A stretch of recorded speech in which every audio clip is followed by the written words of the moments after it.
Cameroon, Bantou, Africa, Bantou, through the world, Bantou.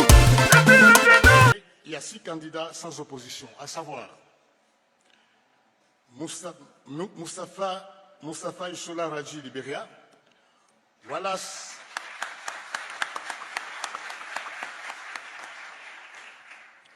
c'est le président qui va vous demander d'applaudir. Moi, je ne fais que citer les gens, donc attendez de moment. Wallace John Karia, Tanzanie, Sadi Walid, Algérie, Kurt Erwin Simeon Okraku, Ghana, Samuel Etofis, Cameroun, Madame Bestine Kazadi Diabala, représentante féminine, République démocratique du Congo.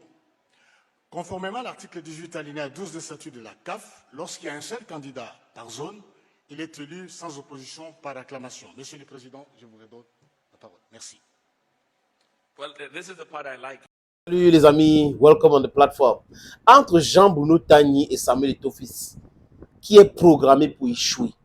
Entre quelqu'un qui a fui son pays pour des raisons économiques et l'autre qui est en train de travailler pour réaliser ses rêves où il veut, comme il veut, sans entrer dans les injures, le badjin, qui a réussi et qui a échoué. Les amis, on confond beaucoup de choses dans notre pays et en Afrique surtout, parce qu'on a eu le malheur de rencontrer la France dans notre histoire. Avoir des diplômes universitaires ne fait pas de vous quelqu'un qui a réussi sa vie. Avoir les diplômes universitaires ne fait pas de vous quelqu'un qui est civilisé. Avoir des diplômes universitaires ne fait pas de vous un manager qui a même de prendre les meilleures décisions. Avoir les diplômes universitaires ne fait pas de vous automatiquement quelqu'un qui est très intelligent. Ce sont ces éléments-là qu'on doit prendre en compte. Parce que quand on voit ce que les gens font au Cameroun aujourd'hui et leur comportement, vous allez vous rendre compte qu'ils sont pires que les analphabètes. Ils sont plus illettrés que les illettrés. Ils sont même des sauvages. En réalité, les amis. Je préfère les gens pragmatiques. Jean-Bruno Tagny écrit ce que vous voyez à l'écran là. Oui, je pense qu'il a écrit ça sous l'emprise d'une substance. Parce qu'il ne peut pas être quelqu'un de lucide. Il dit bêta, on perd. Bêta, nous tous, on perd. Ça, c'est son titre. Et il explique comment Eto'o n'est pas civilisé et qu'on ne devrait pas l'accepter à la CAF, que c'est normal qu'on rejette sa candidature. Il n'a pas pris de recul pour voir que si on prend la décision de rejeter la candidature d'Eto'o, il peut interjeter appel et il a raison. Non. Quand vous êtes animé par la haine gratuite, par les intérêts personnels, les amis, vous ne pouvez pas être dans des bonnes grâces de l'histoire.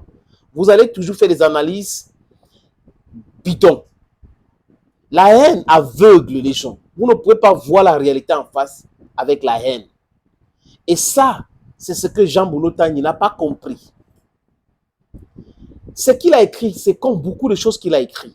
Aujourd'hui, on l'appelle éthologue attitré. Il est spécialiste des Eto'o.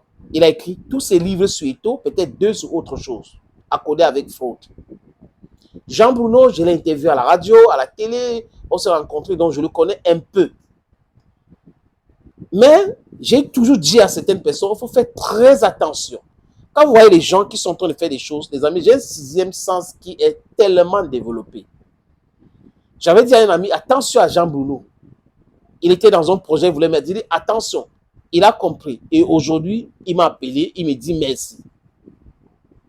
Jean-Bruno Tagny, Eto'o c'est la NAC. Il est programmé pour échouer. Voilà donc qu'il est au niveau du COMEX de la CAF.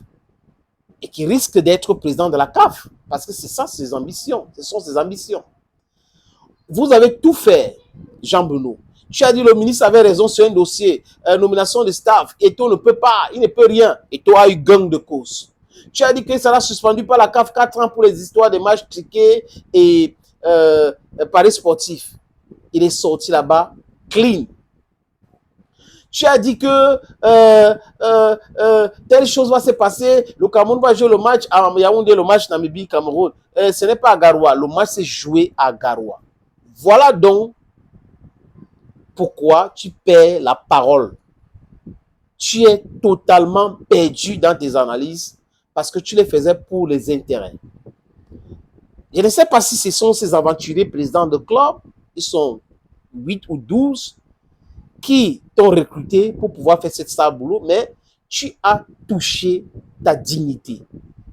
Ta réputation a été touchée dans ces dossiers. Et aujourd'hui, beaucoup de personnes t'appellent braqueur, à la plume à la main.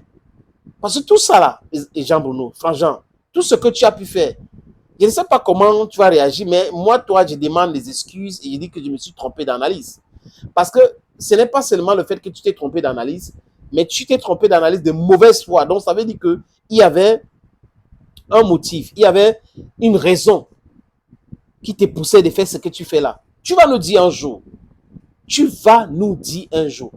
Eto'o est dans la vérité sur tout ce qui concerne le football.